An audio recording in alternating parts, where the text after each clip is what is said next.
My next guest on the Business Samurai podcast is Michael LeJeune. Michael LeJeune is author, business consultant, and coach, as well as host of the Game Changers podcast. Michael is well known in the federal government contracting sales industry for helping clients win billions of dollars in federal contracts. In this episode of the podcast, we discuss who should and shouldn't enter the federal government contracting space, what is your best chance of gaining success, and setting realistic expectations for those looking to win their first federal government contract award. So sit back and listen as I discuss with Michael the ins and outs of federal government contracting here on the Business Samurai podcast. Do you enjoy talking business? Do you enjoy reading about business? Do you geek out over the entrepreneurial journey? If so, then you are in the right spot. The Business Samurai podcast brings you the stories told by the people themselves.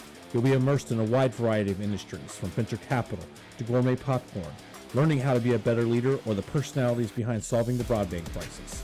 At the Business Samurai, we believe it takes a wide variety of skill sets and experiences to be successful in business and life. Our aim is to not only entertain, but educate, for you to recognize how successful tactics and motivations in one industry can help propel you forward in your own unique business. Sit back, enjoy, and welcome to the Business Samurai podcast. I am your host, John Barkley. So, Michael, you're one of the leading experts in federal government contracting.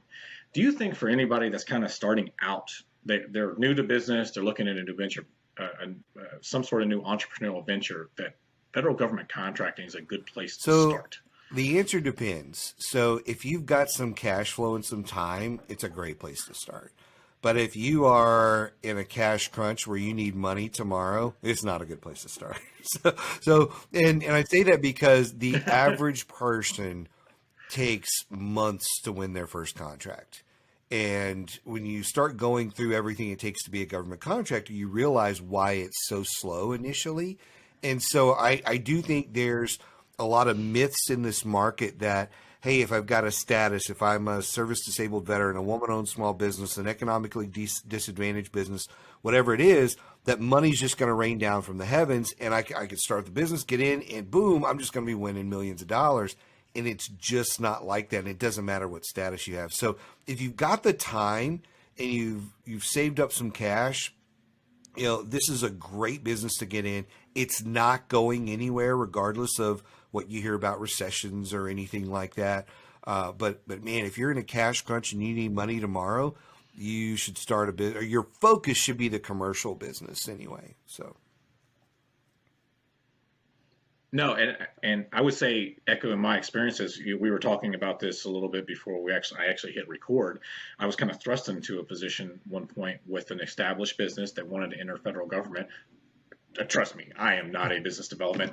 I was relying very heavily on some of your guys' resources to get me through the process, along with PTAP, which we'll probably talk about that in a little bit as well. But it was the expectation game. I remember fighting that expectation game and going, oh, I'm service disabled, we got to go through all that stuff. And it's like, nobody knows who you are. I mean, I remember probably getting advice either from you or somebody who was on your team or from the PTAC guys. Why go through all that hassle? And also that the runway for that is very long compared to what the business cycle was on acquiring new clients on the commercial side. So how do you coach somebody that just doesn't seem to catch that this doesn't just happen overnight to break through that barrier, that they're going, oh, we're going to do it anyway and jump a bunch of money. Yeah, well, unfortunately, that is really what a lot of people do is they say, oh, I don't really care. I'm just going to get in the business. And that's when they come to us. They're either brand new in the business and they're like, hey, I'm super excited. Let's go make $1 million this month. Or they're like, hey, I've been trying this for a year or two and this just sucks. Like I'm just beating my head against the wall and I can't figure out why. And so for me, a lot of it is, hey, let's take a step back and let's realign our expectations here. Number one, what do you buy or what are you trying to sell? Okay, let's just take a look at what you sell and then figure out who's buying what you sell and then look at realistically how long it's going to take you. Because if you are selling some brand new widget that the government's never heard of, I guarantee you it's going to take a really long time. We're talking 18 months to 2 years to get your first sale. But if you're selling something really common like program management, cybersecurity services, construction, janitorial, These are things that the government's buying on regular intervals. It's not going to take near as long. So if we back up, look at what you're selling, then figure out who's buying what you're selling, we can actually start to look at, well, where are they at in the buying cycle? So if you come to me in October, I'm probably going to tell you, look, we've got 3-6 months before you're going to get your first contract. Because the way the government works, hey, they're just now going into a new cycle. They don't have a budget yet. There's all kind of issues. It's going to be March before you get your first contract. But however, there's a lot of prep we can do in between that, getting to know your agencies. If you come to me in the fourth quarter, I may say, look, man, it may be a year, just because of the timing. So we look at a lot of different factors, and I will sit down individually with somebody and say, look, based on where you're at, based on what you sell, the time of year, all those kind of things, here's the expectations you should have. And if we can do it faster, we will. But I just want you to have realistic expectations, because the market, it's all open. Like, we can look at the data and see what their buying trends have been, and it's all facts. It's not a guessing game when you start to really look at it. But there are tips and strategies you can implement to accelerate that success in the market. So.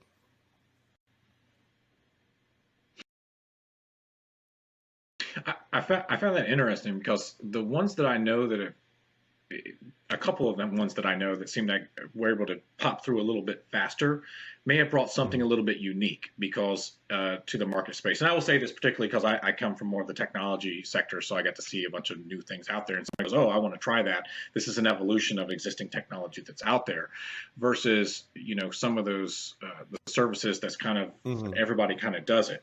If what you're saying is that the services are a little bit easier going into it, how do you differentiate yourself and become known? When I know some of the roadblocks that I personally experienced was just even getting calls back from the agency. I'd go show up at some of the vendor meetings and say, "Hey, who am I? We're new. We've been in business for X amount of years. We do all this stuff. We'd like to try it with you guys," and start building that trust, that know, like, and trust aspect of that.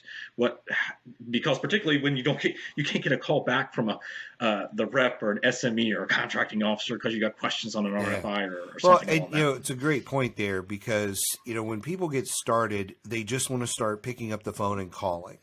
And for me, it's a lot about research. Like, I think it wasn't I don't think it's in the book you have there. It's in one of the books, I don't remember, where I really talk about one of the main skills you have to have is being a research ninja. Like, you've got to be able, or maybe I should say samurai, right? You've got to be able to research this stuff, right? and understand about your buyer, like, as much as you can. I saw this video yesterday on TikTok. It was from this former CIA agent, where she was like, the number one skill of a CIA agent is the research, like knowing everything about everybody in the room. And if you can know everything about everybody in the room, there's no surprise. In fact, you're going to be the one surprising them. You're going to be able to call them on their BS. Like, there's so much value in the research, and people really downplay the research. Like, oh, I'm just going to jump in head first. But if people would step back and do the research about the agency, look at their forecasts, things like that, take a step back, and instead of calling the contracting officer, call the small business rep, call the small disadvantaged office, in those places, and say, look, I want to introduce myself. I want a capabilities brief. Can you get me into these folks? If you take the steps back and do those pieces, it makes it much easier. The other thing about differentiating is, a lot of times I'll ask somebody, it's the old Office Space question. So tell me, Bob, what do you do? And they're like, well, here's what we do. And I'm like, so tell me again, what is it that you do? Because you've said a whole lot of nothing at this point, right? Like, we get in there, we tend to use a lot of the buzzwords, like, hey, we are, a cutting edge, leading technology, whatever, buzzword you want to use. And they're like 3 minutes in, and you're like, and then I go into like the Happy Gilmore mode or whatever movie it was, where he's like, I've literally gotten nothing out of this. Like, I think we're all going to leave dumber after listening to this moment, right? Like, it was that, because you're like, I don't know that you've said anything in 3 minutes other than a lot of fancy buzzwords. And so for a lot of folks, once you've done the research and you know what's important to people, then it's important to figure out how do you articulate the experience or past performance that your company's actually had. So when you open your mouth to say, hey, you're not, hey, I'm a service disabled, veteran owned small business, like the whole alphabet soup there of statuses, you're not leading with that because your value is not your status, right? Your value is much deeper than that, and it involves like metrics and things that make people go, wow. Like when I'm talking to people and they're asking us about like, so tell me about like your qualifications. And I'll say, yeah, we've been in business for 20 years. But one of the things I'm most proud of is that we've helped our clients win $13.6 billion in government contracting. Now I could stop there, but I usually go on into some other things. I'm a 4-time, Amazon #1 best-selling author. We've got one of the biggest podcasts in the country with 250,000 downloads and all this other stuff. And so they're all of a sudden, they're like, wow. And they're like leaning in to listen because I'm dropping metrics that make people realize I actually do this business. Because like if you are a contracting officer, you normally see the buzzword type of capability statements. If somebody does get through on your phone line, they open up with, hey, I'm a small service disabled, 8A woman owned, minority, whatever. And, we're looking to do cybersecurity and janitorial work with you. And like their head is just scratching because they're like, so you have 9 core competencies? Like, so you don't know who you want to be when you grow up, but you want me to give you a contract. And that is so common in the business. Like they don't know those things. So like for me, it's always about slow down. Let's slow down. Let's do some research. Let's figure out how we articulate your message so we're talking about those wow metrics that when you open your mouth to a contracting officer or even send them an email and you've got a snippet of your corporate overview in there, they're like, man, I want to talk to this guy. I want hey, like these people have actually done what they say they're going to do versus the thousands of companies. They started on Monday. They sent me an email on Tuesday and they have no past performance. They've never done the work that they claim they're experts in. Right. And so for me, if you do those 2 steps, the research, deep research on your market, and then really get your ducks in a row on your messaging, like it makes such a massive difference. The third thing I would throw in there is you just have to be persistent with it because guess what? These people have a life. They have a job. There's less contracting officers than there ever has been, and there's more contracts getting awarded. So it may take somebody a week to get back to you. And if they don't get back to you, ping them again and ping them again and ping them again. My favorite story is like one of my clients, I actually landed Tony Robbins' organization as one of my clients. And when I did that, it took me 7 years to get that. 7 years of persistence. Wow. And most people would have just walked away, but it was like every 3 months for the first year and then about every 3 to 6 months after that. And 7 years, checking in. And boom, they're like, hey, we'd like to have a conversation with you. After just rejection after rejection, right? And so it shouldn't take you 7 years to get a government contract, but yeah, you've just got to be persistent. So.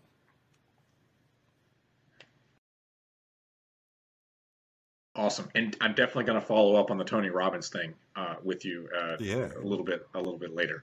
But I'm going to give you what I consider my biggest, most awesome takeaway when I took part of the program that you guys had, and I hope it's still a video within there.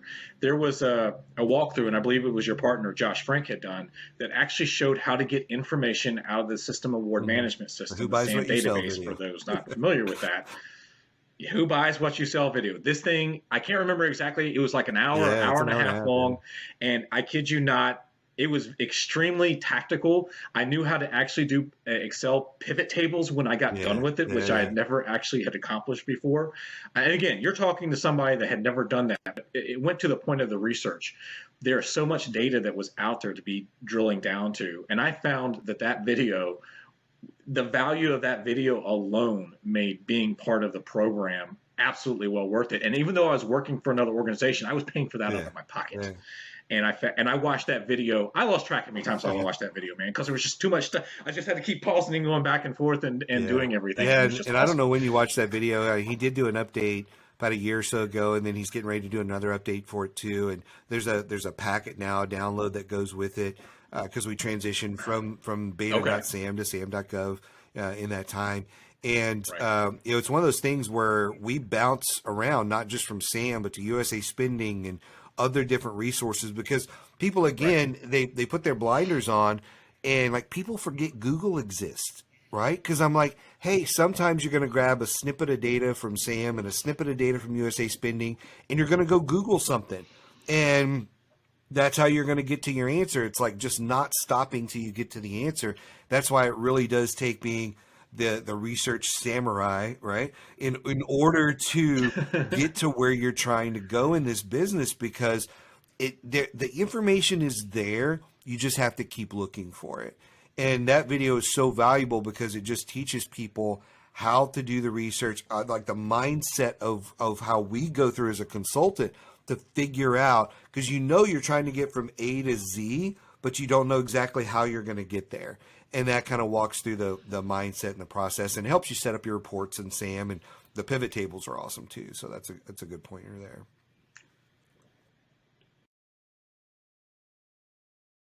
It's the first time I'd actually seen in my years of messing around with it, making SAM usable. Yeah. that particular portal.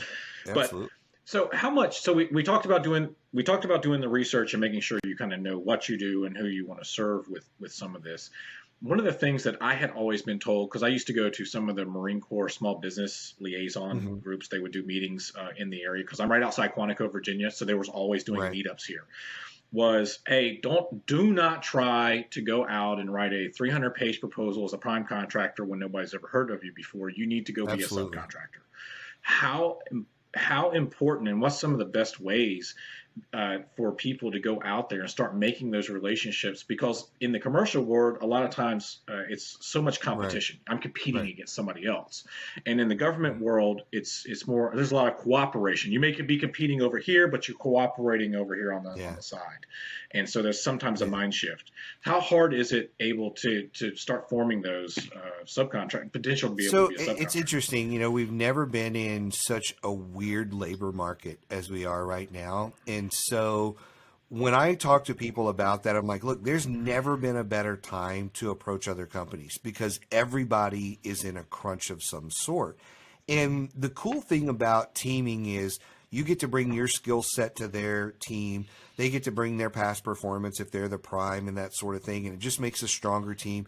And it's always better when you're competing to go in with the best team, not just by yourself. And so I think people are very open to the concept. The challenge for most people is, again, they don't want to do the homework. And so if you don't want to do the homework, I will tell you exactly what your calls are going to sound like. You're going to pick up the phone. You're going to call Lockheed Martin or whoever and say, hey, this is Michael LeJeune over at RSM. We would love to team with you on anything cybersecurity related. Just give us a call. And they'll say, hey, send us your capability statement. That sounds awesome. And then you're never going to hear from them again, because you've done no homework and you sound like 1,000 other companies, where we're always talking about do the research and go first to the small business office. Go talk to the contracting officers. Get a little bit of intelligence about something that's coming out in the future. It could be one or two small things, but when you go and you call Lockheed Martin, you could say, hey, Lockheed Martin, this is Michael LeJeune over with RSM. I've been talking to Sue Smith over at Fort Hood about the ABC contract that's coming out this fall, and I think we'd make you really competitive about that, on this contract. And so now I've demonstrated that I've done some homework. I'm not just the lazy small business with my hat in my hand begging for work. I've done homework. I want to do this, but I can't do it on my own. I need to work with somebody like yourself. And so that's a very, very different conversation. And so, one, you've done your homework and all of that. And so you've really set a new example there for them. And then the second thing is, a lot of times as a small business, you can't go do a contract because you don't have the past performance, but you've got the status, right? You're a WSB, an SDVUSB, an 8A, or whatever, and you don't have the past performance, but you want to go win a contract. So you can still approach the large companies or a company that doesn't have your status and say, hey, we would like to go chase this. We obviously would be the prime, but we don't have the past experience to do that. Can we team together on this thing? You have a relationship with the customer, but you can't chase those contracts. You're not a WSB or whatever, and we can, right? And so that's one way to flip that game is, again, bringing opportunities to them to say, hey, we want to work with you. Now, people are asking, well, how do you find those companies? Well, you go into sam.gov, you pull a report, and in that report, it's going to show you everybody that's selling that service or that product to that agency.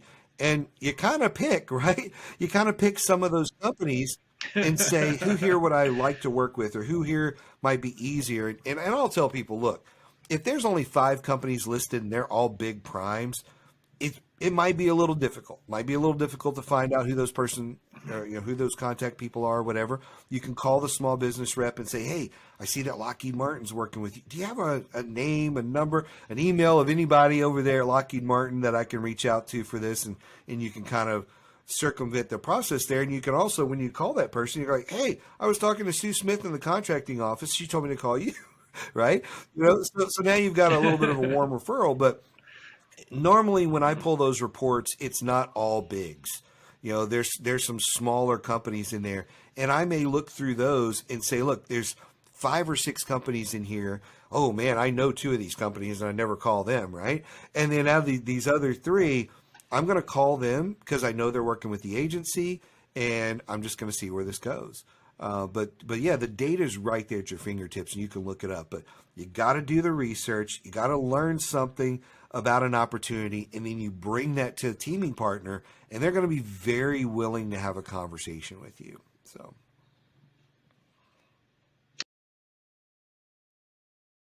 Do you think it's worth the small companies just entering and trying to get a name made to spend time responding to RFIs, requests for information, just to kind of start throwing their hat in there and trying to do some expertise? So if I'm looking at where you should spend your business development time, part of it should be on just meeting with the small business reps and the contracting officers, teaming partners, those folks, doing a lot of that work. That's probably about half your time. And then probably about 30% of your time would be RFIs and sources sought. It's a really great spot. And the cool thing about RFIs is you don't have to respond to everything. You can add other stuff to it. You can ghost capabilities and different things in there on the RFI. So those are really, really valuable, but they're a good foot in the door. And I have seen times where one of my coaches, David Neal, talks about this all the time, where he's like, man, I can't tell you how many times we've responded to an RFI late, and the contracting officer says, you're the only one that responded. And next thing you know, they're getting awarded a contract.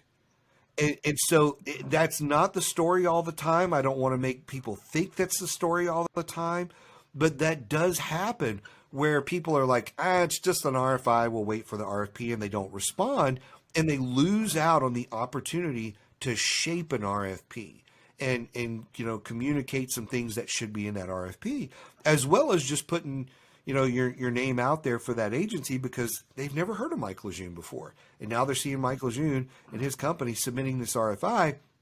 And then guess what? It's a great opportunity for me to call them and say, hey, we submitted the RFI. Just wanted to make sure you had it. And hey, while I got you on the phone, I'd love to set up a capabilities brief with you guys. It's a great way to kind of get that intro first step, first foot, whatever you want to call it, in the door with those agencies. So yeah, about 20-30% of your time. Again, just depends on how big, how complicated the RFIs are. You don't want to be spending doing 100-page RFIs all day long, that sort of thing. But most of them are not like that. They're much smaller. So.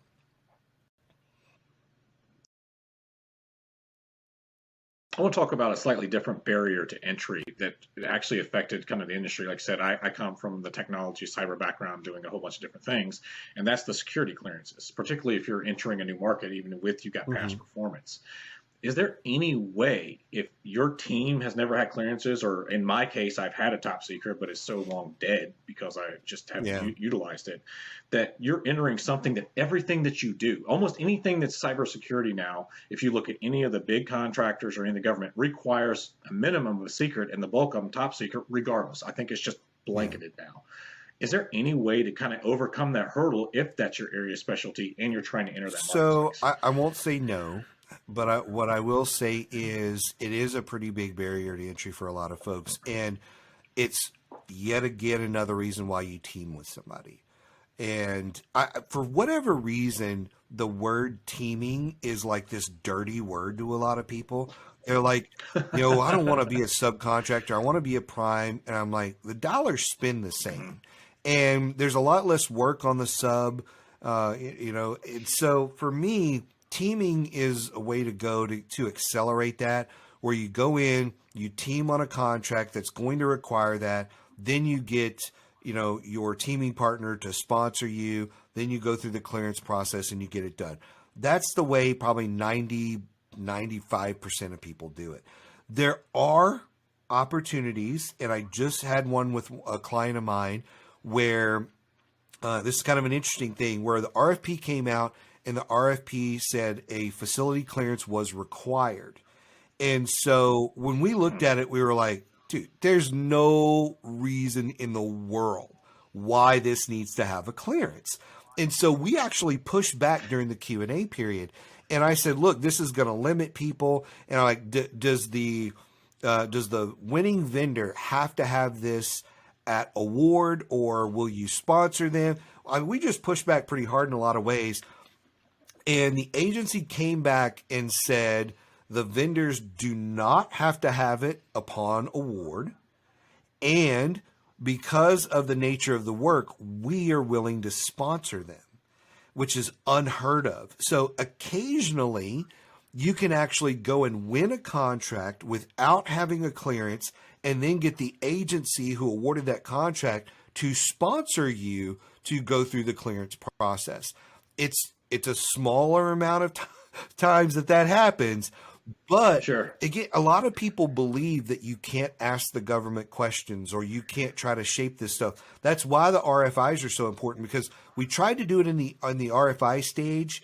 Actually, I take that back. This company totally spaced out on it during the RFI stage, and when it got to me, it was RFQ Q&A period stage. And I was like, nope, we're not going any further, because you're not going to fill out a 300-page RFP if you have to have this just to fill out the RFP, like, because you don't have it, right? Right. And so, and they were going to be the prime, and they're like, yeah, our subs have it. And I'm like, nope, prime's got to have it. It's very clear the prime has to have it. So that's why we pushed back in the Q&A period, got the government to literally change the requirement in an active RFP, and they moved the date out an extra 2 weeks so people would have time to write the RFP. Because I'm like, you guys have wasted 2 weeks not responding to the Q&A, and the answer to this hinges on whether people will write an RFP or not.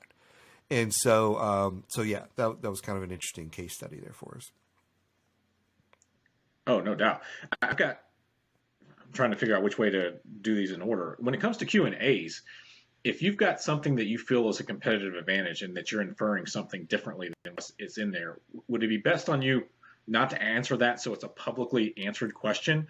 Or would you sit there and say, no, I really want total clarification on everything that's in here versus me inferring what they're looking for and using my own solution, my own methodology on how I would execute this versus getting that absolute clarity? For me, let me just tell you other people, and then I'll tell you me. So I think a lot of people would argue to the death with me that it is not wise to even respond to the Q&A period, and ask questions. That by doing that, even if you're asking a simple question, you could give a competitor an advantage that they didn't have, because you could clarify something that they would have screwed up, right?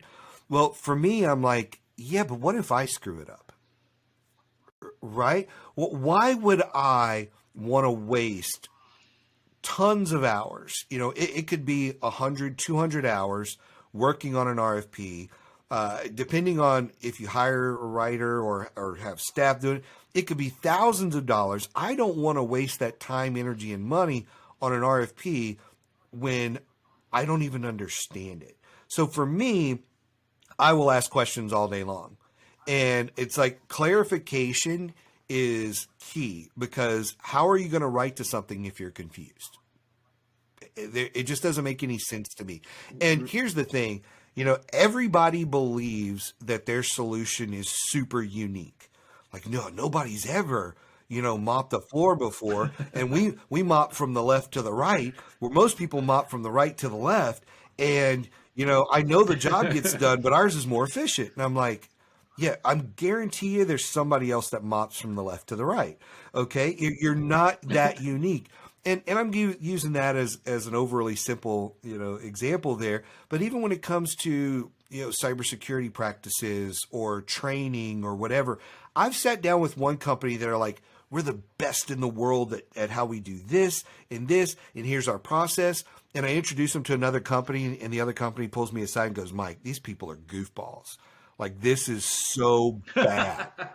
Like, I wouldn't let them mop my grandmother's floor, And so, like, in our mind, we think everything we're doing is completely unique when it's probably not.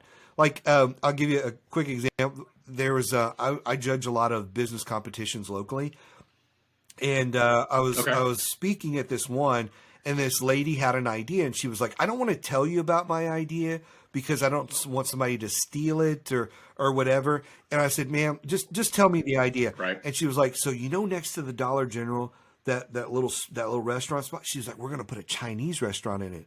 And I was like, you're going to be the fifth Chinese restaurant to go out of business in that spot. This is not a unique idea, but she's like, really? I'm like, there's a Chinese restaurant sign on the building right now. You literally haven't done any of your homework, but it's not a unique idea. And so again, we get so wrapped up in our own mind thinking it's so unique that, like, I can't share anything or ask the question. It's not that unique. Don't worry about that. So that's my soapbox for that one. I could go on, but I won't. No. Well, I was going to say, because like I said, I had, in my grand wisdom of solo having to do this for a very brief 6-month period, I was part of other contractors where I would fill in some gaps. And it was always amazing to me, particularly from the technical perspective, that when something was coming up for recompete or renewal, they were legitimately copying and pasting the old RFI or the RFP into the new one.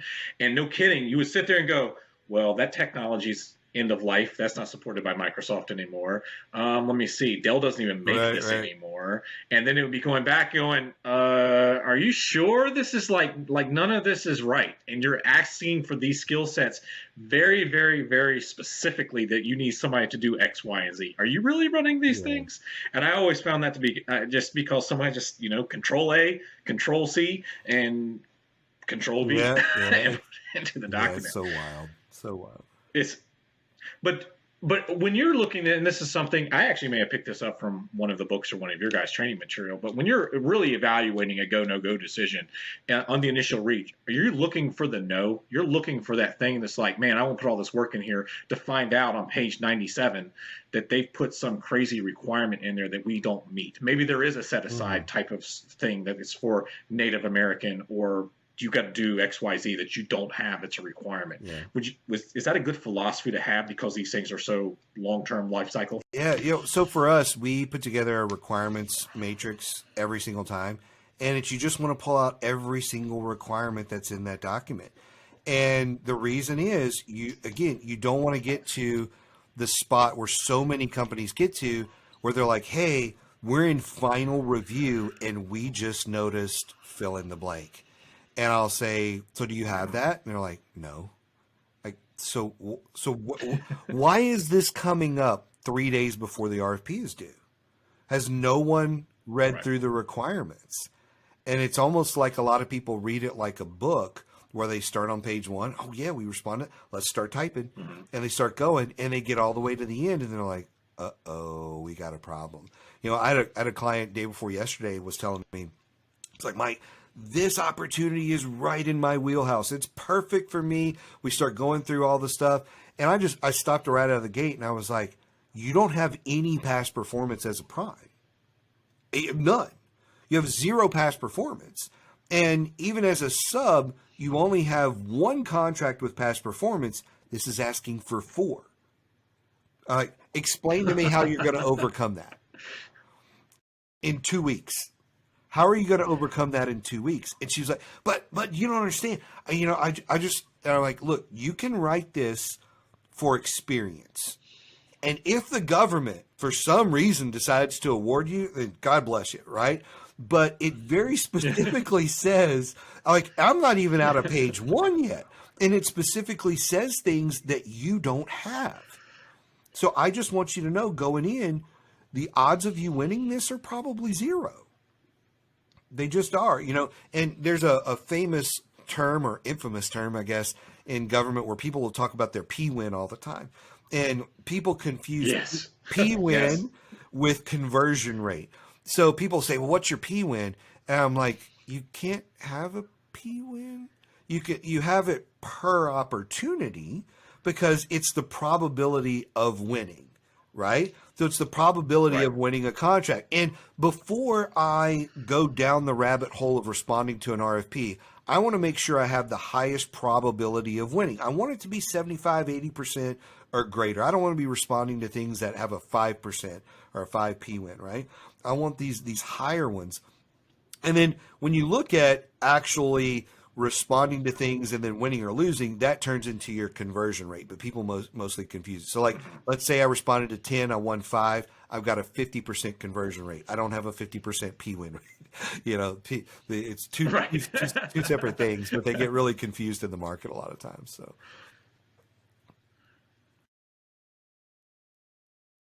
Yeah, no, and that's something I would always hear from definitely the business development guys, that was what they did. And I would always get my chunk of an RFP, like, hey, can you write to these like 10 sections to here? This is all like the technical aspect or the project management aspect or something. And I would hear them in the back going, well, our P-win. I'm like, I was kind of like, whatever, we're in trouble. So something new that's been banting around for the last couple of years is I'm curious what your experience has been helping people win, has been the CMMC regulations and the cybersecurity stuff that's coming down the pike. Obviously, it's been the law of the land since I believe 2017, that the DFARS 7012 rule that everybody's supposed to be compliant, self-compliant, nobody was. So now they're going to start shoving it down everyone's throat. It's been an absolute disaster. I was living and breathing this stuff during the first cycle, first cycle. I got so fed up with it. I kind of only tangentially, I poked my head in. Oh, you guys are still changing things. I'll come back. It's still the NIST 800-171. How much of that, from your perspective, helping clients win, is going to really eliminate a lot of the small businesses from entering the market space, depending on how this actually gets rolled out finally? And do you see that becoming something that's a talking point for even existing clients you're helping win, to try to navigate that? Because you've got to be compliant at the time of award, right. And you may not be when you're writing the proposal. So how are you navigating those ones? Yeah, so CMMC is an interesting one. And for those that don't know, it's the cybersecurity maturity model. And it's really been out there to help secure information, right? That's the big thing. Mm-hmm. And you're right. 2017, we started hearing a lot about, some changes that were going to be made. In 2020, we were told this is coming this summer. It's going to happen, whether you like it or not. You better get certified. How do you get certified? We have no idea how. You should self-certify. There's no documentation. So it was this huge mystery, but you had to have it done by the summer of 2020. Then we started getting close to the summer of 2020, and all of a sudden they stopped talking about it, and then they just kicked the can down the road. And then when they kicked the can down the road, they kicked it to November. That's all they did. They kicked it to like November of 2020. And then as November started to roll around, they're like, we're going to give ourselves, like the cable man window of somewhere between 18 and 36 months to really figure this out. So we're going to really kick the can down the road now. And so, but by summer of 2022, this is going to be in every RFP. on the planet, hands down, no doubt, it is coming. And so we're recording this past the summer of 2022, and at the moment they have kicked the can down the road to somewhere between 23 and 25. 2023 or 2025, we may have an answer. And it's gotten to where we're in CMMC 2.0 now. They've gone from 5 levels to 3 levels. But I'll tell you, I talk to government contractors all day, every day. And only about 2 out of 10 have ever even heard the words CMMC. Most of them have never even heard about it before. I brought that up in a meeting. I was attending, so I used to attend. Sorry to cut you off. I was attending the town halls for CMMC, the accreditation board, before they changed whatever the new name is. I was going to those religiously every month. I was going to in-person meeting house, and I actually brought it up because it actually ended up ticking off the government rep that people were not hearing the term because I was getting side chats because I knew the moderator. It was virtual, and they're like, "Dude, what are you doing?" And I said, "Telling the truth, baby. Telling the truth, baby." And about getting the word. But sorry, go ahead. I'll tell you what, the SBA doesn't like the truth either, and I'll just say that out loud on here. So we can go down that rabbit hole in a minute if you want. I've ticked off some SBA people. Yeah. I was actually at a conference, kind of a sidebar here. I was at a conference in Alaska recently, and the SBA during their session, it was hilarious. There were 4 or 5 people on the panel from SBA, and there were SBA people all over the room. And no one was on the same page. They were all arguing about what the thing, and it was some obscure thing they were talking about. Literally, no one in the room knew what they were talking about, but the SBA people, and they were all arguing on what the truth was. They're like, "That's not how you do that," and so it was hilarious. But when it comes to CMMC, a lot of people have never heard of it. Like, we have an intake form for new clients, and I would bet only 1 out of 10, maybe 2 out of 10 will say I've heard of it. Most people have never even heard of it. Wow. And so, small businesses still not heard of it. Where we're heading right now, if it were to take effect like they say it would, it's going to eliminate small business. Not all of them, but it's going to eliminate a huge chunk of the market. I actually just did a podcast with Govology about this recently, where we had some CMMC folks on. It's the guys from Totem Tech, and there's another company on there, and we were all talking about this, and they were like, there's never been a bigger dumpster fire, where it's literally no one has any idea, no one has any documentation, no one is accredited to certify anybody. and they're like, this thing is coming. And so where we are right now is I'm really hoping, the government actually gets a little bit of wisdom here and says, we've got to be smart about level 1 and self-certification and make this easy enough to understand that the small businesses can do that. And then the level 2, here's how we're going to do it. And as much as it pains me to say it, it's like the government almost needs to take control on that certification, because left up to, for-profit companies, they're going to charge money for that. And these businesses don't have the money, because the way it is right now, I go pay for the certification, and then supposedly this isn't even clear. When I go land my first contract, I can get reimbursed for that.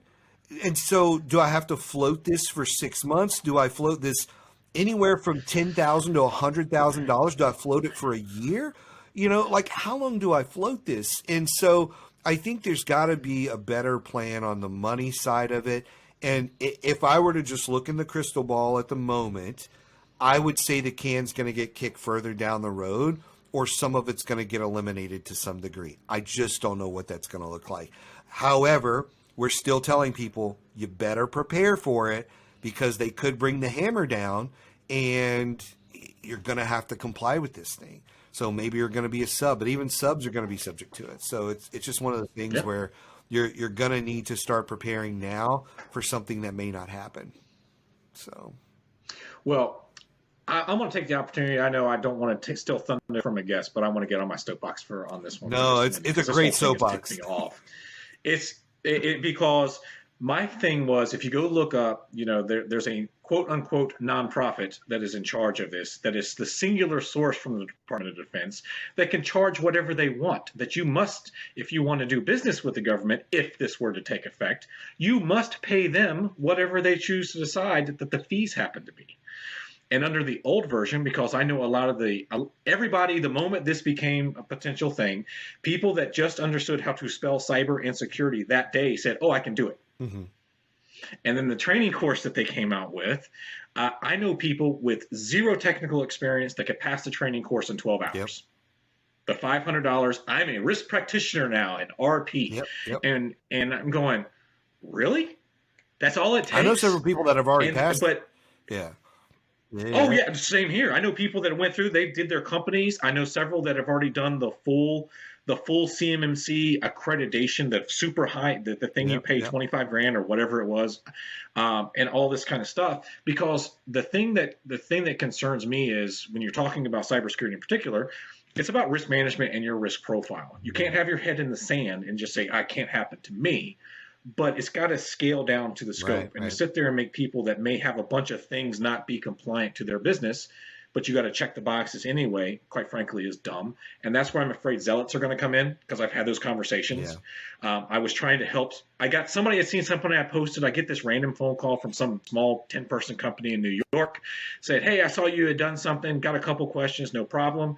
I talked to them about what they were doing. They had very small technology footprint. I think they were like a landscaping company or something like that, and they were just curious what was going on.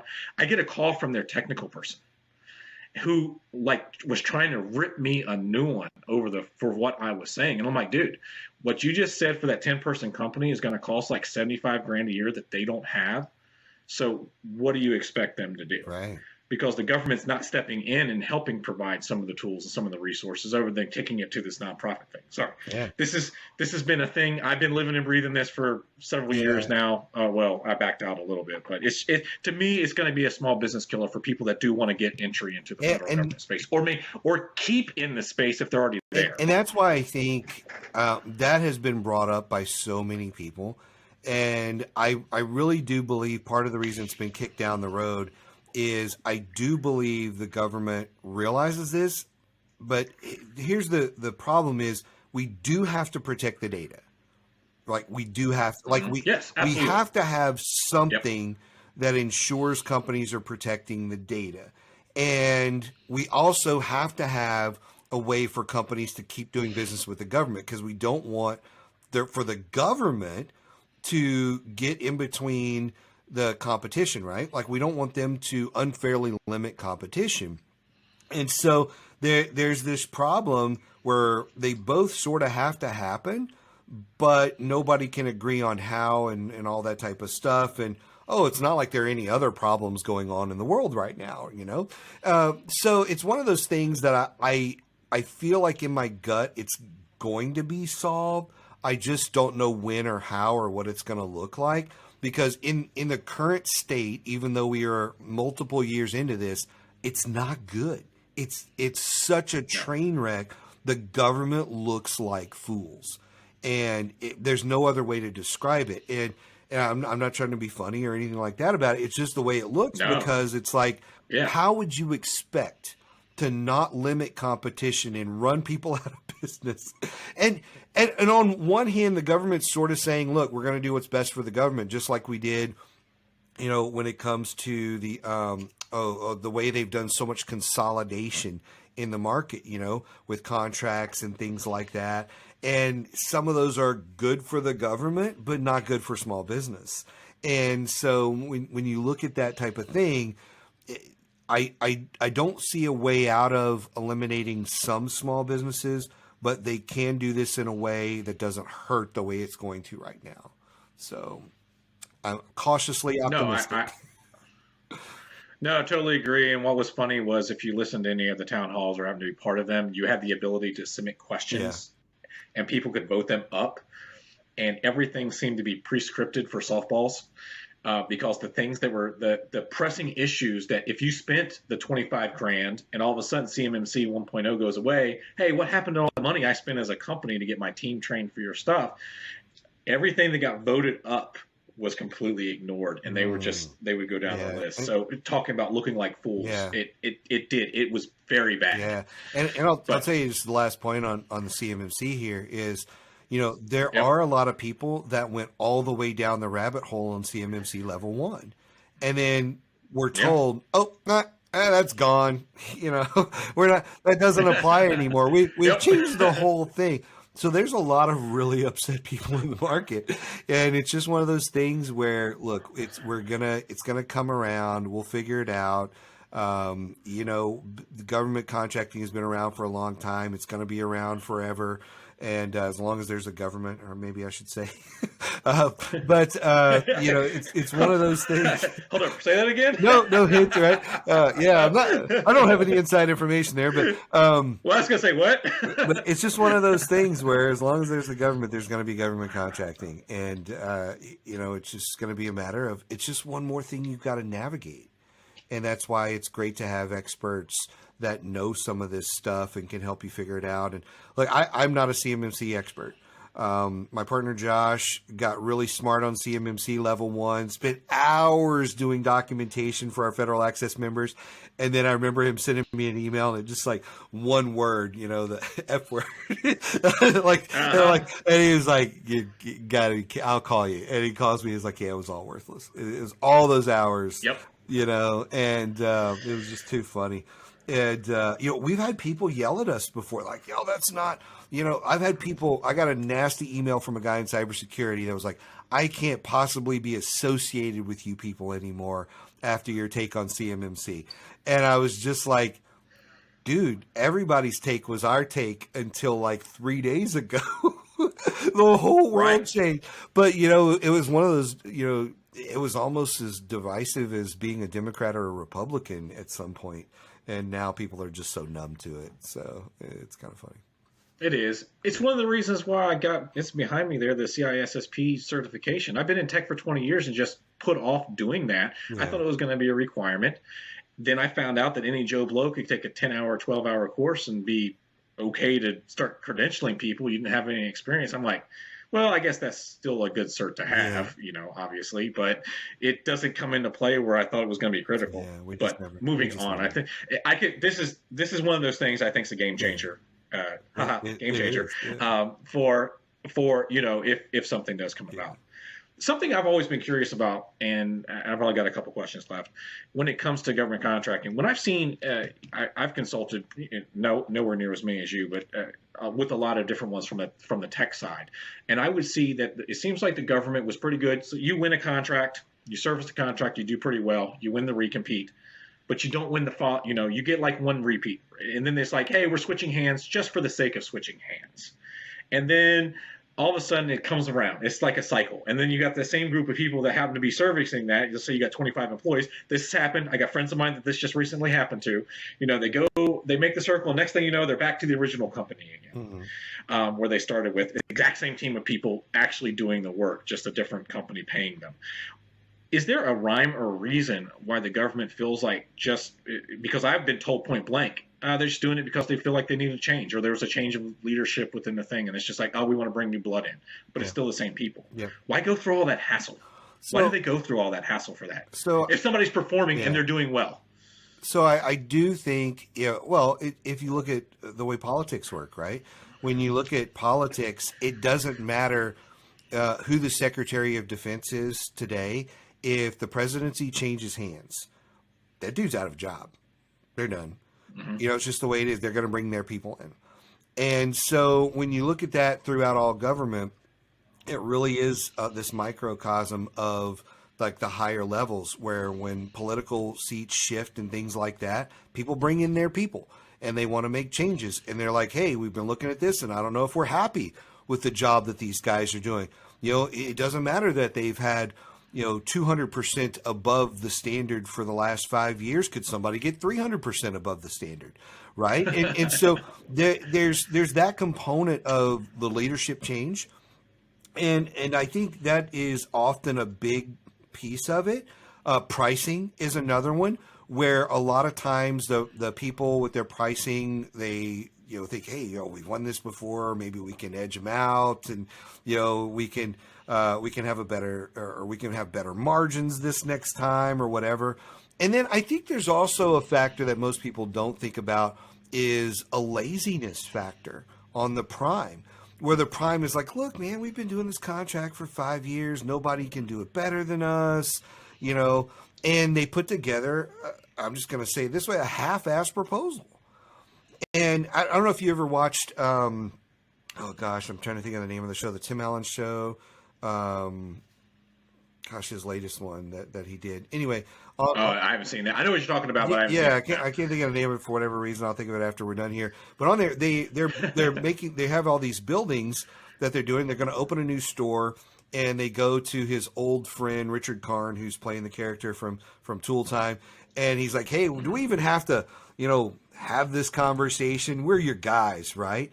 And they're like, "Well, there's another company, and we want to look at their proposal too." And then he brings them in for lunch, and he's like, "Hey, when do we get started?" And he was like, "Yeah, we're going to go with the other guys this time." And they're like, "Why?" And like, you just didn't put in a good proposal. It's like you just threw a softball here. And so I see that a lot where people are like you said earlier, copy and paste, put it in. Hey, we're going to be back on the contract. We're all celebrating. And then you find out you lost.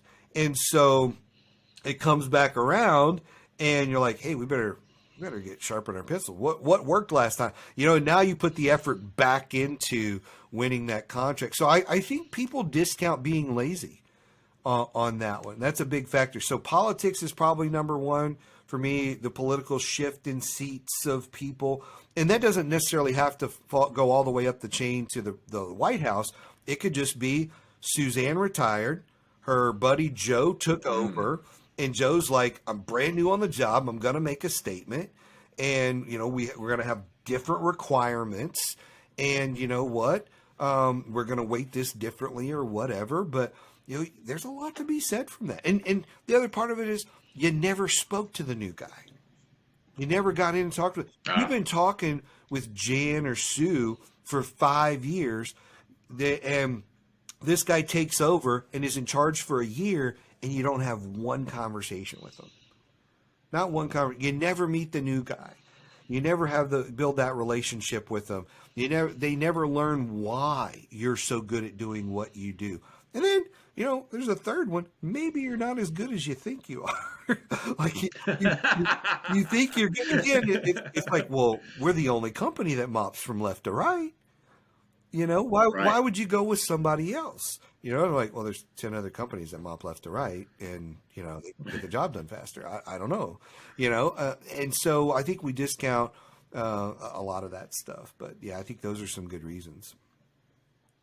No, it makes sense. It's just something I had seen, and I just find it funny because it shows how small the world is. When I would see the same people, like, hey, maybe they're working at Booz, then they get transferred to a small, and the next thing you know, they're back at Booz again. 7 years later, 10 years later, or whatever that is. Yeah. They're still doing the same. They're doing the same thing. It's just hysterical. Or they've gone from Booz to another company, and that's something now where they get the first right of refusal on those things, so they can just jump ship and go over there. But I think a lot of people, if you just look at like the psychology behind it, a lot of people just don't look at those human factors that are involved, and that's really what trips them up a whole lot of times. Is it's one of those simple things about relationships or politically or in your mind you're the best at delivering something, but you've really never validated that somehow, some way, that type of thing. And so those are all just little things that trip us up. And so, like, to me, when you're looking at one of the best ways to grow a business, it's also one of the hardest things in business is customer retention. Like that's just the way it is. Like, you can't grow a business if your turnover of customers is constant, if you're constantly losing customers. But most people just think winning new business is the way to grow a company. No, you're probably going to be pretty flat revenue wise. And so they don't spend a lot of time in the retention area. And that means relationship. Relationship is the key one there.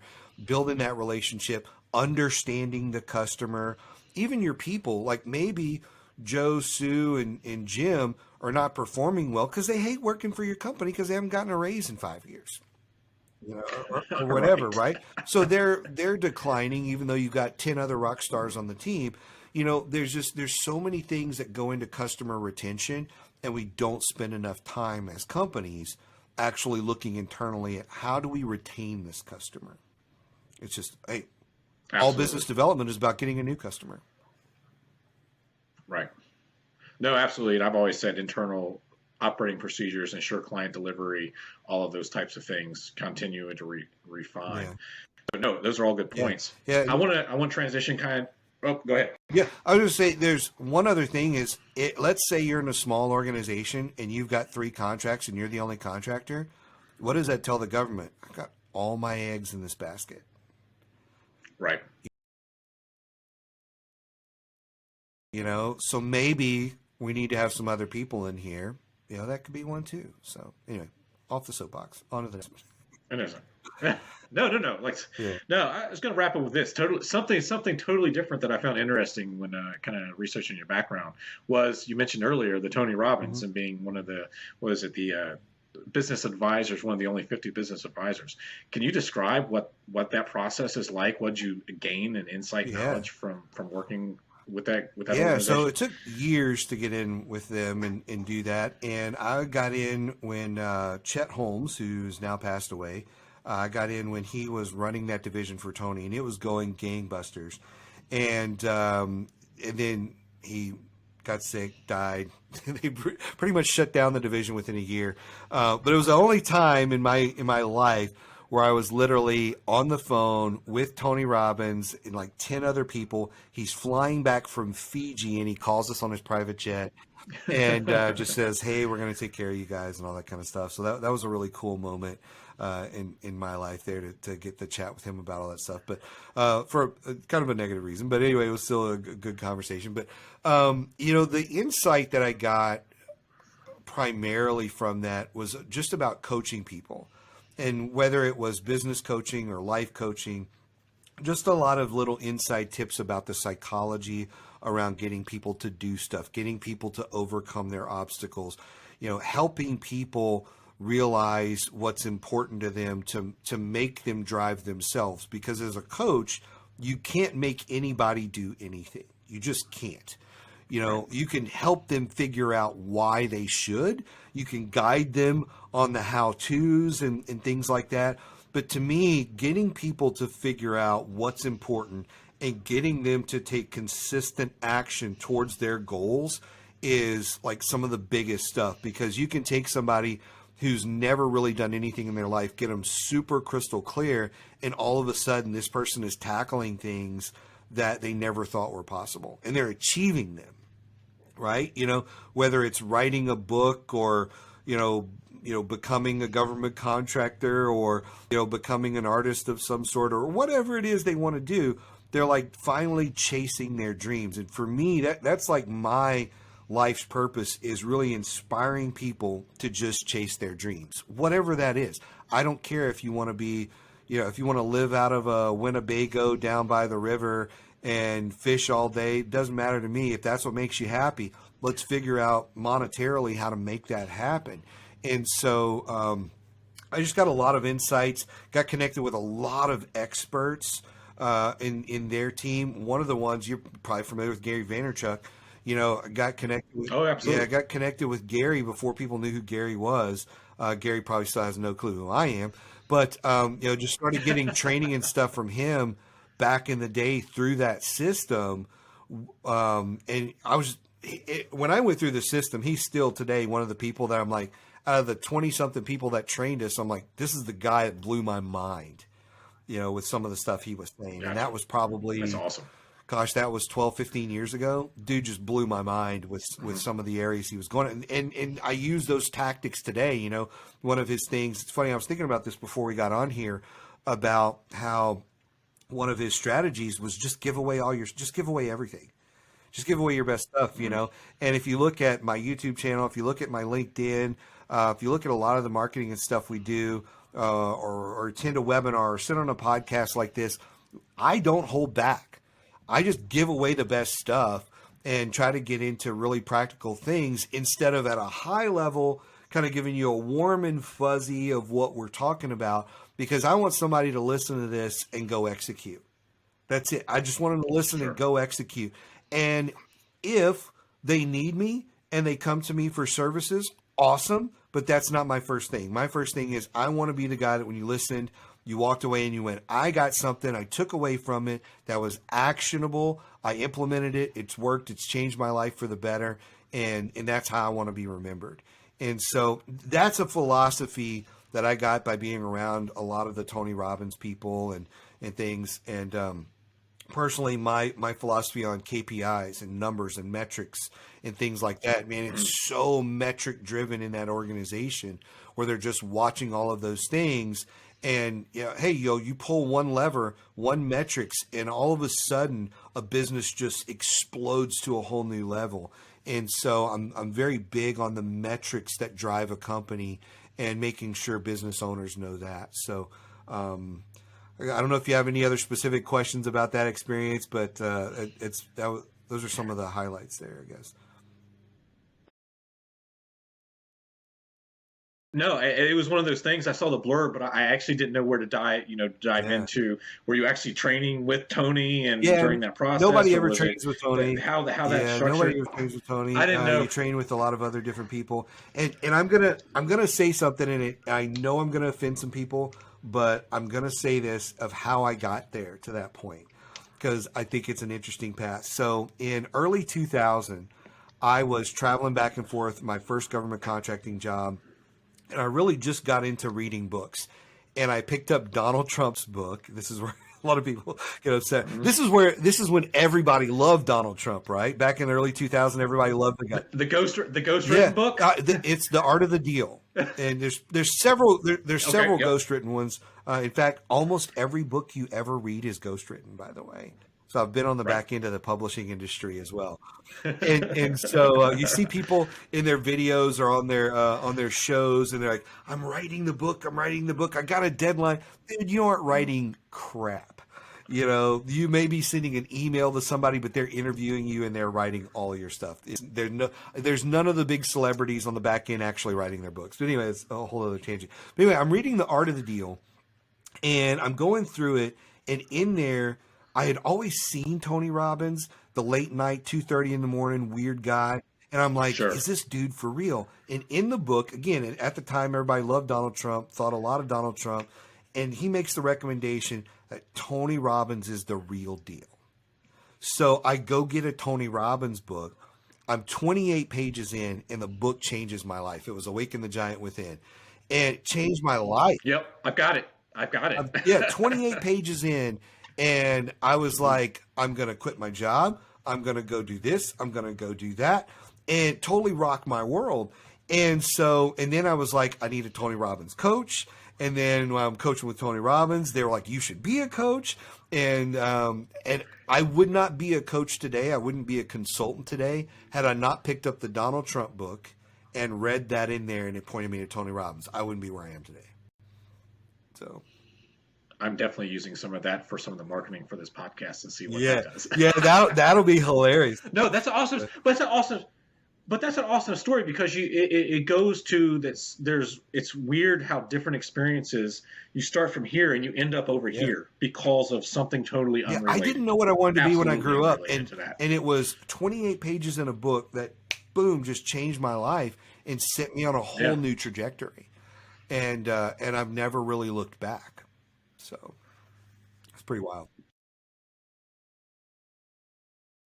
That's awesome to have something that's impact. And if you haven't watched it, the Netflix thing, that the kind of the documentary that they did a couple years ago, I found that to be extremely powerful with Tony Robbins, where they actually let you inside a little bit, the peek inside of the one of his big, $20,000, $25,000 seminars, however the really, really big expensive ones are. I found that to be actually pretty powerful. Yeah, it's pretty wild, the stuff that goes on. And I know that he kind of got a little black eye from the walking on coals thing, which I always thought was kind of dumb anyway, a couple of years ago. But if you want one more Tony Robbins story, I'll tell you another one where so this buddy of mine I started working with about a decade ago, he had gotten out of the Navy, and he had read a Tony Robbins book. And this is how much impact this guy has had on people's life. So he reads a Tony Robbins book, spends his last $200 for a plane ticket to go to California to meet Tony. And I'm not talking at a webinar or not a webinar, a seminar. He goes to the guy's house, and he's in Del Mar Castle in California, and he drives up. The gates are open, so he drives up to the door, knocks on the door. Butler answers the door, and he's like, "Hey, I just got out of the Navy. I just read Tony's book, and I just want to meet." And the butler's going back and we're like, "You can't be here. You got to leave." All this, and he sees this shadow walk across like the stairway upstairs, and like, who the hell's at the door? And Tony's voice and whatever, and he's like, and so he just pushes his way in, and Tony's like, "Come on in," and sat down and spent 2 hours with him. He just sat down in his living room, spent that's awesome. 2 hours with him, and said, "When you leave here, here's 11 books you're going to go get and you're going to read and what you're going to do." And he gave him this list of books, and it changed his life forever. Changed his life forever. It was just somebody had the guts to go, like, why would you go and knock on the guy's door? But he did it and got some time with him, because as much as Tony traveled back then, he could have been anywhere in the world, but he just happened to be at home. And right. And just he took the time to change somebody's life, and I've always remembered that. So no, that's an awesome story, because I think that a lot of success is held back because of our own fears.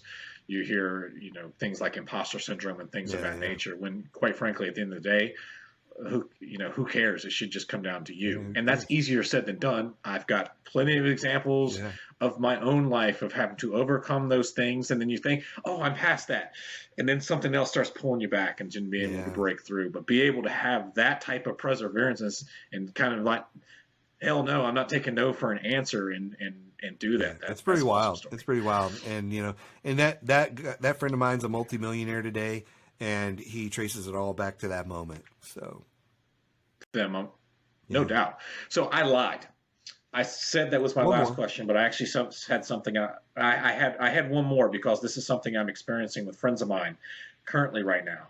You've got your partner in the business is Josh Frank. You guys have worked together for a long time, right? Yeah, I've known Josh for 20 years, over 20 years. Yeah.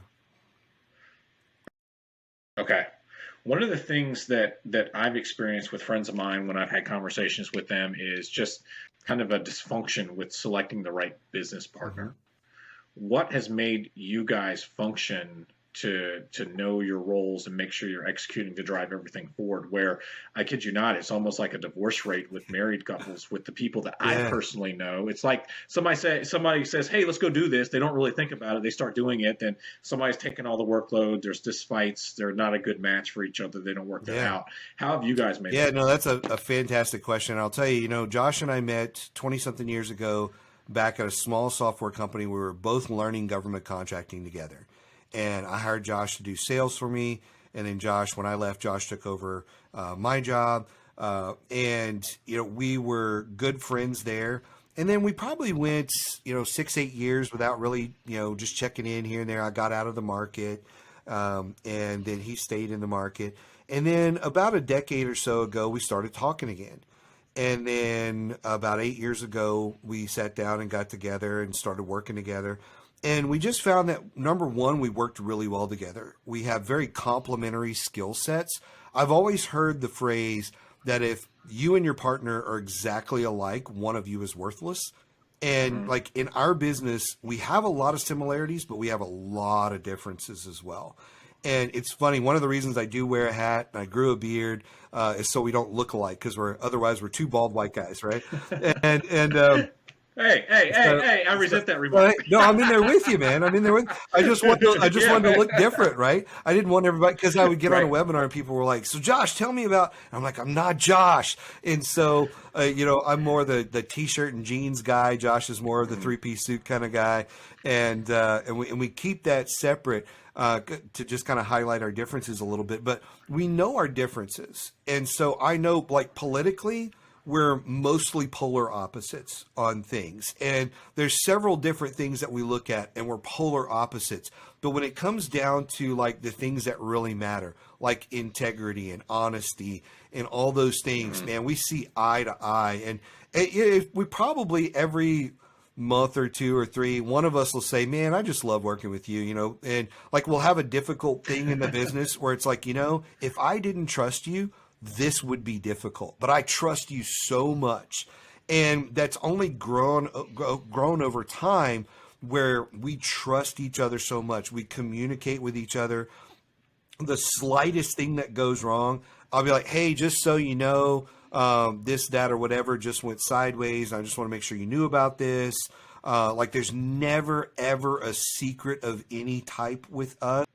And I think that's probably one of our biggest things. And I don't care if he's politically different than mine. We joke with each other, right? Around election times and different things. And I mean, we'll poke hard on each other and we just laugh at it. And, it's just one of those things where we're like, we don't really care at the end of the day. I actually wish more people could be polar opposites and get along like with their political stuff, because I think we'd be such a stronger country if people were good with having a Democrat and a Republican in the same room and like, hey, I'm going to poke fun at you for 30 minutes. You're going to poke fun at me. But at the end of the day, we're going to walk away still best friends. And that's just the way he and I are. So communications, no secrets. We've known each other a long time before we got into business. And even when we got into business, I didn't come in as a partner. I came in as, hey, I'm going to work for you. And then at some point it was probably year 2 or 3 where Josh was like, dude, you're a partner here. So like, it was just, like, I mean, you shouldn't be an employee, you're a partner. And so it was almost like an informal, formal type thing that happened where I was, became partners in the company. And, Josh never treated me as anything less than that. But, again, just a lot of respect for each other. And knowing each other for a long time was very helpful because I knew going in who Josh was and what was important to him. And I had actually been in the trenches of some really difficult stuff and saw his reaction to it, and I appreciated it.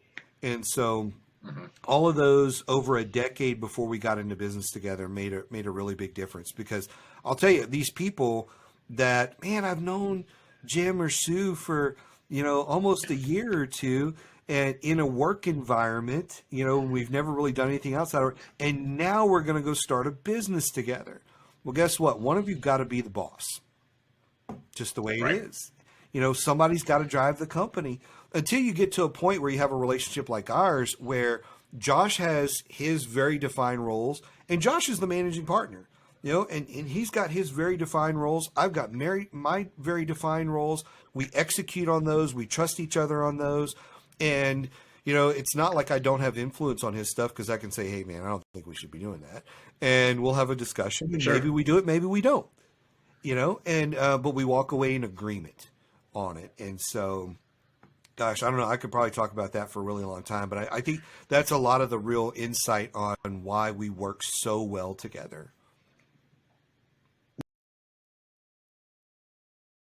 No, that's awesome. Like I said, I've seen a lot of people seem like they kind of jump into business bed together, per se. Yep. With maybe it's a family member that, they've really not seen them in a work environment and know what their skill sets really are.